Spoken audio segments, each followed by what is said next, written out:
from your listeners that you basically adjusted and not call it pivot, but you shifted around a little bit?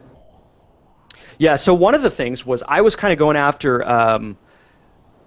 like, let's say 30 episodes in, I was going after some, bigger names that people might recognize in the world of small business, and I didn't get as positive of a response as I thought I would from basically reaching out to these people that you might know their name. And I was scratching my head, so I started, I started engaging people in email or on chat, or also on the comments section of my podcast site, to find out like why I wasn't getting a lot more downloads and listeners from these well-known people, right?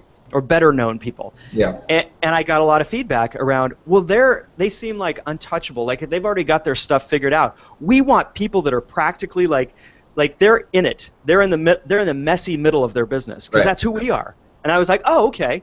And so then I started bringing more of those people that were like fully engaged in building a business onto my podcast, and getting their insights and what they were struggling with, and people could really relate to that.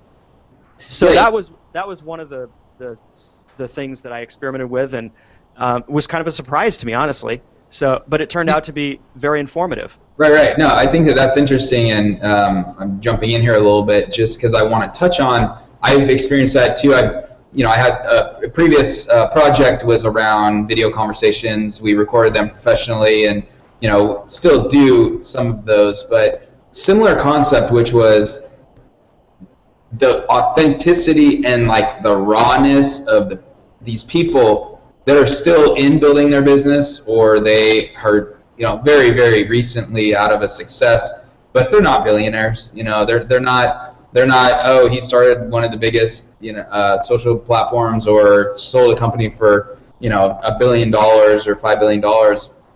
Because it's weird.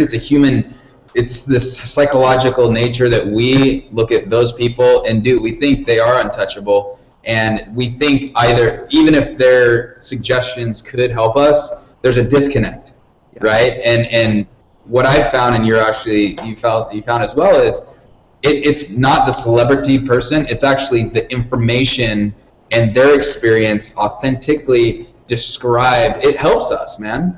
We really do connect with that, and it's like, man, they struggle too. They are struggling, or they just recently went through that crap. And I think that resonates more than the person that's like, oh yeah, and then we sold for $10 billion.